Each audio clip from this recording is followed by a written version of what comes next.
Toko ini milik Haji Munir. Puisi isi Denny J.A.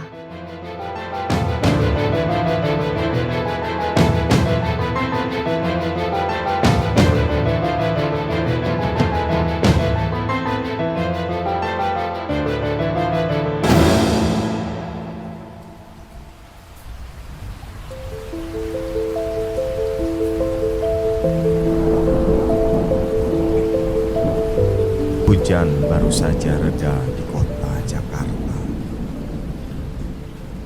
Pelangi merayap perlahan di langit, menyinari yang gelap, membuka yang rahasia.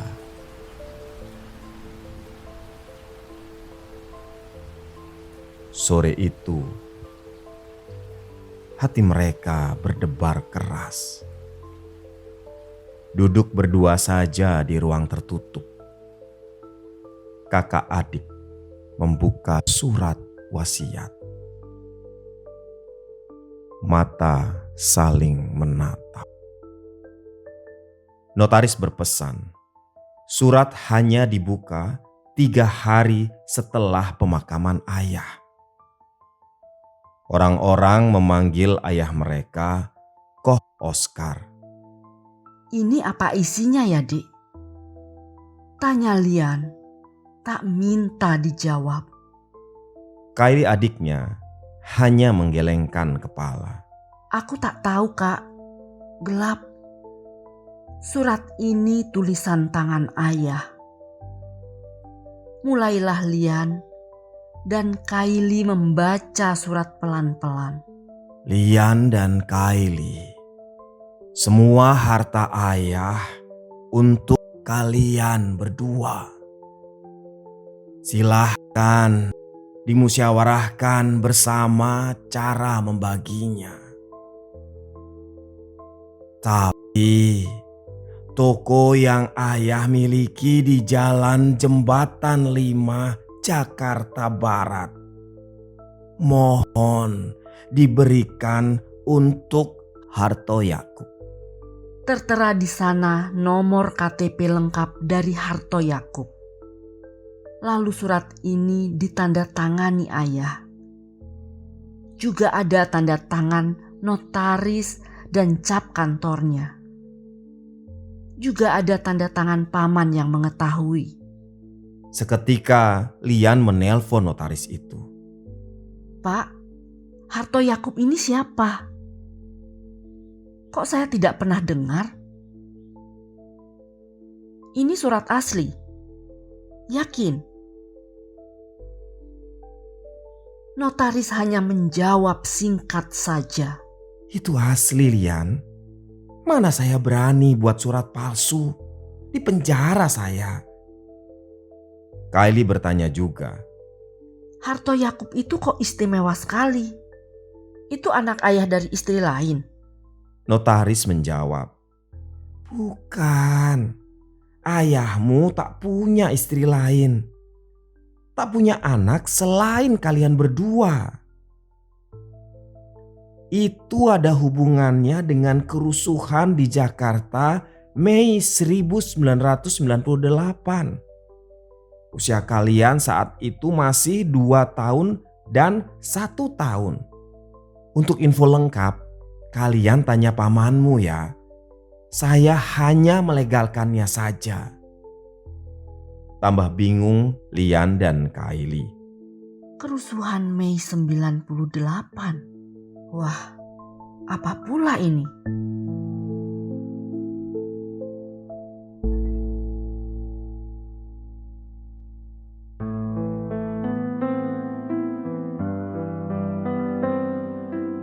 Seketika mereka ke rumah paman. Bertiga saja mereka bercakap di beranda. Angin sore menerpa keras. Ranting dan daun bergoyang cepat. Beberapa kali paman menarik nafas panjang. Maafkan paman ya, Lian dan Kylie.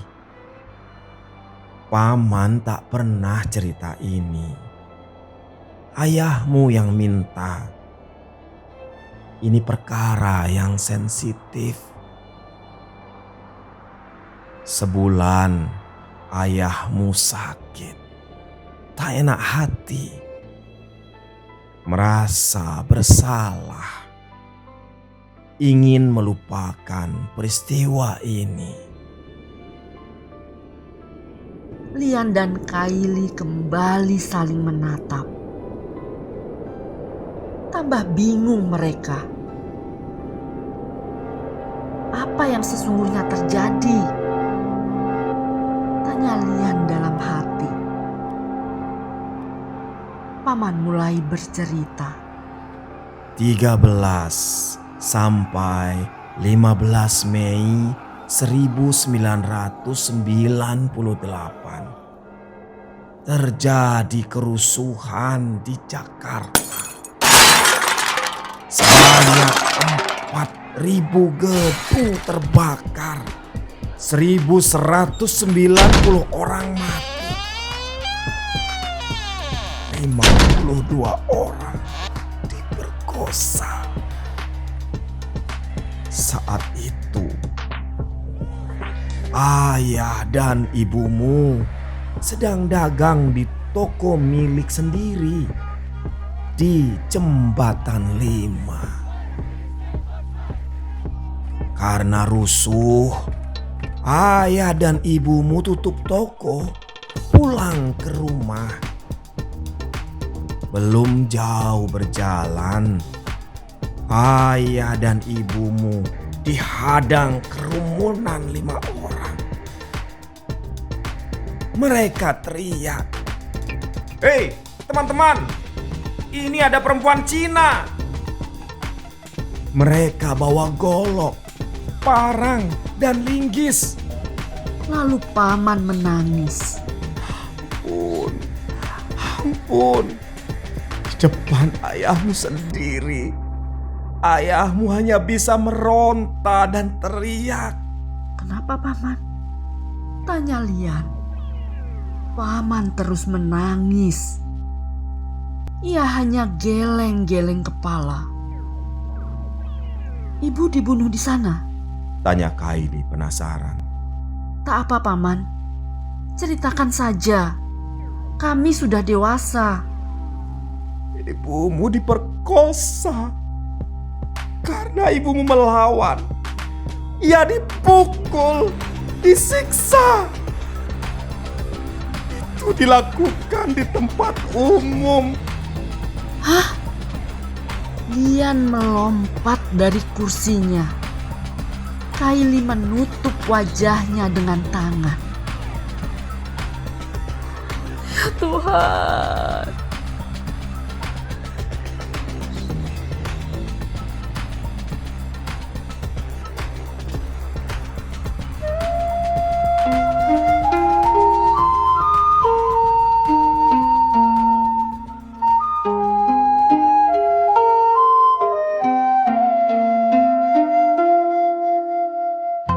Paman meneruskan cerita.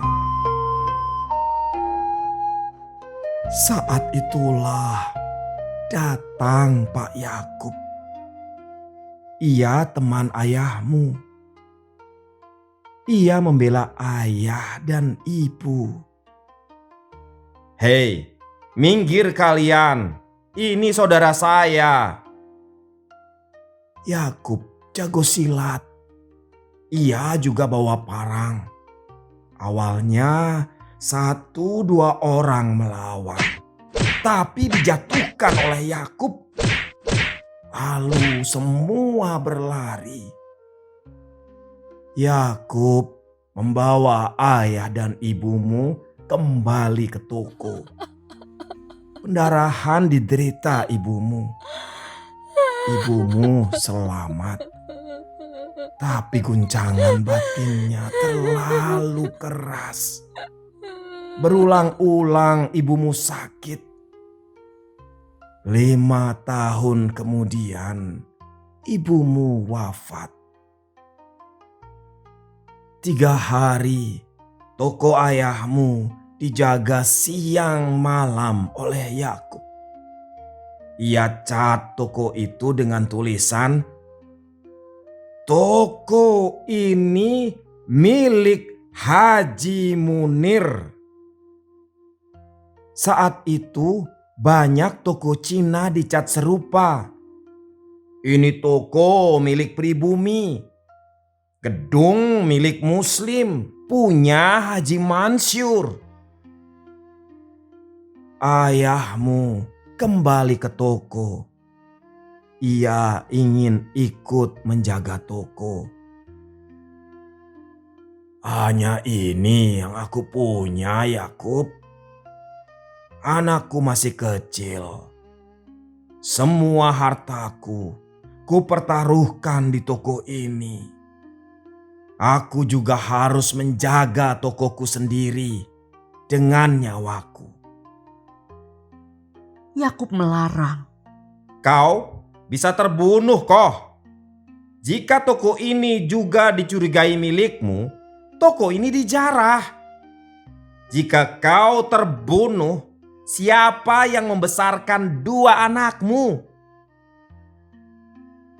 Ayahmu terpana. Nasib kalian berdua menjadi pertimbangan ayah. Ujar Yakub, "Kau harus percaya. Biar aku yang jaga. Ini kau lihat. Milik Haji Munir." Ayahmu sangat berterima kasih pada Yakub. Ayahmu pulang. Sejak masa SMA, mereka bersahabat, saling bantu. Sebelumnya, usaha Yakub bangkrut. Ayahmu membantu agar bangkit lagi. Terdengar kabar, Yakub akhirnya terbunuh dalam kerusuhan. Entah siapa yang membunuh, entah gara-gara apa. Pak Yakub menjadi satu korban dari total 1190 manusia yang mati karena peristiwa Mei 1998. Itulah ceritanya. Bom meledak di hati Lian. Granat berdentum di jantung Kylie. Astaga! Tak mereka sangka, ayah dan ibu melewati horor seperti ini. Lian menangis. Kylie menangis.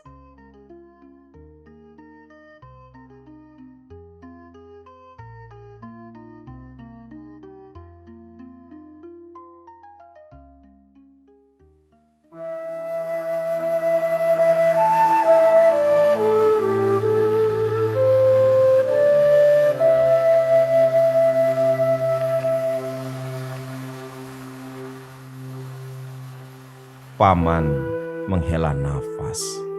Angin bertiup kencang. Lian bertanya, Apakah Pak Yakub punya istri dan anak? Mengapa ayah tak pernah kenalkan kami pada mereka? Kan ayah mereka, Pak Yakub, berjasa pada kita. Pak Yakub punya istri dan anak. Juga anaknya sebaya denganmu, Lian. Tapi istri Pak Yakub marah. Sangat marah. Ujarnya, Ini gara-gara ke Oscar. Suami saya mati. ayahmu datang berkabung ke rumahnya. Tapi ayahmu diusir oleh istrinya. Diusir di depan orang banyak. Jangan pernah kamu injak rumah saya lagi. Keluar dari sini. Apakah ayah menyerah saja? Tak mencoba datang lagi dan lagi, atau membantu anaknya Pak Yakub? Tanya Kylie. Oh, ayah kalian tahu balas budi. Ia kerjakan aneka cara berkali-kali. Kan dari toko di Jembatan 5 itu, kini kalian kaya raya. Jika saat itu toko di sana dibakar, habis dijarah, belum tentu kalian kini makmur. Setelah anak Pak Yakub bersekolah SD, SMP, ayahmu membantu. Beberapa kali ayah kirim uang untuk menolong. Tapi uang ayahmu dipulangkan. Jangan sampai keluarga saya berhubungan dengan keluargamu lagi.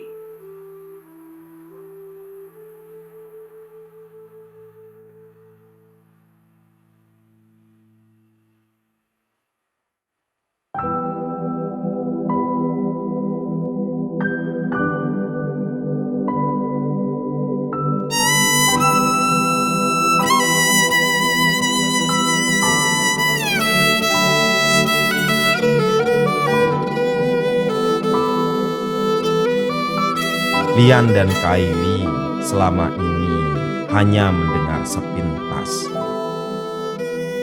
Kisah kerusuhan Mei 1998 hanya berlalu saja dari perhatian mereka. Sejak paman bercerita, mereka berdua menggali peristiwa itu. Terutama kisah penjarahan toko milik Cina. Mereka ingin mengerti bagaimana suasana ketika Pak Yakub membantu ayah dan ibu. Lian dan Kylie mendengar banyak kesaksian, justru dari mereka yang dulu ikut menjarah toko. Ada yang bersaksi, Saya waktu itu masih usia 16 tahun. Sekitar 100 orang. Kami berjalan ke pusat belanja di Tomang. Padahal Jakarta panas sekali. Tapi lebih kuat bayangan kami. Banyak barang bisa kami ambil secara gratis. wow, yang lain bersaksi. Saya awalnya tak minat, tapi tetangga saya membawa pulang TV, bawa pulang radio, Walkman, kasur. Akhirnya saya dan tetangga lain ikut-ikutan. Ada yang bersaksi, 3 kilo kami jalan kaki. Kami pun sampai ke Roxy Mas, juga ke Topas. Saya berteriak, inilah hari kebebasan. Kita bebas ambil apa saja. Kita bebas bawa pulang apapun. Kita bebas pilih barang tanpa bayar. Itu toko ditinggalkan begitu saja oleh penjaganya. yang lain bersaksi. Memang ada provokatornya. Mereka yang mulai. Badan mereka tegap, terlatih. Ada yang bawa bom molotov. Provokator ini duluan melempar toko, lalu berteriak, "Serbu!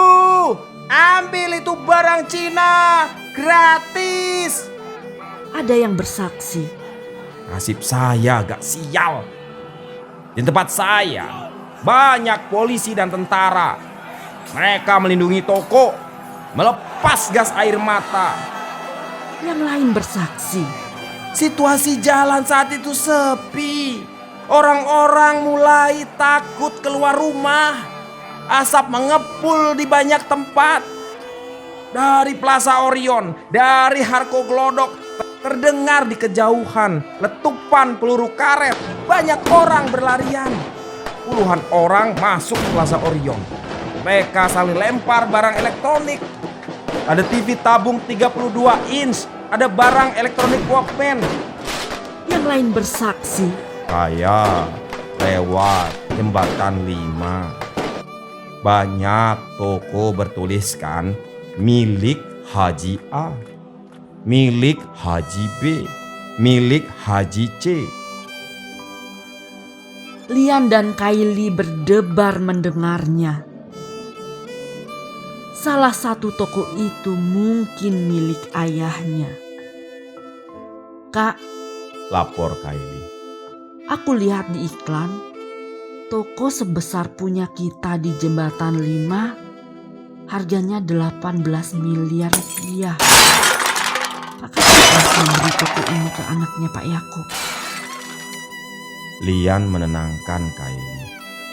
"Kan warisan kita berdua jauh lebih besar. Ayah kan berhutang budi ke Pak Yakub. Kita ikhlaskan ya, Dik."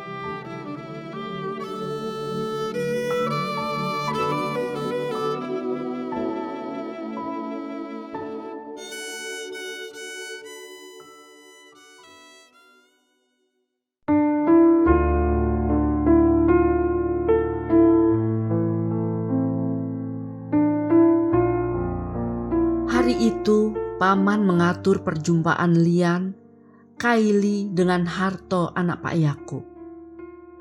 Ketika jumpa, Harto datang dengan pamannya juga, Pak Seno. Ibu dari Harto juga sudah wafat 5 tahun lalu. Sudah lama Harto bertanya.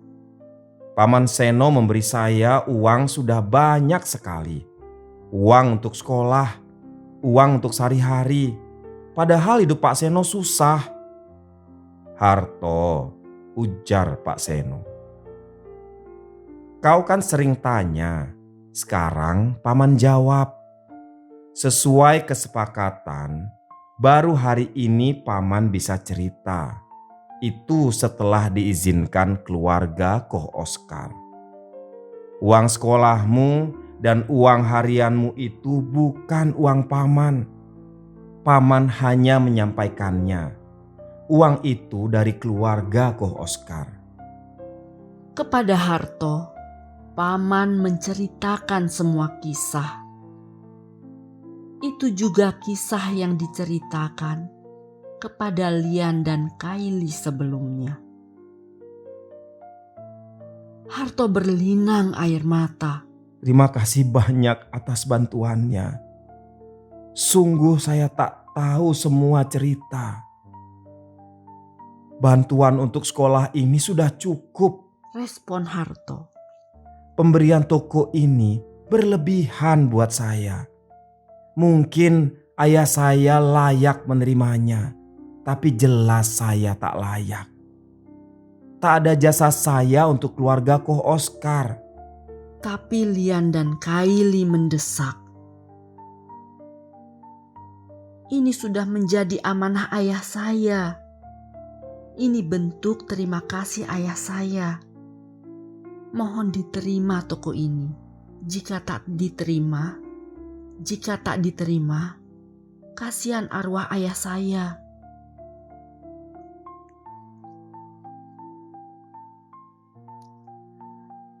Akhirnya disepakati.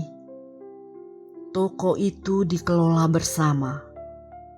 Hasil keuntungannya untuk dana sosial. Untuk membantu gerakan anti diskriminasi. Baik keluarga Koh Oskar ataupun keluarga Muhammad Yakub. Keduanya korban politik diskriminasi. Di ruang utama toko itu, mereka juga sepakat akan dipasang foto Koh Oskar dan Muhammad Yakub. Di bawah foto ditulis kata-kata yang besar sekali di dinding. Kata-kata itu menjadi pengikat persahabatan dua keluarga. Ini kata yang dicat oleh Pak Yakub di toko Koh Oscar ketika rusuh Mei 1998. Toko ini milik Haji Munir.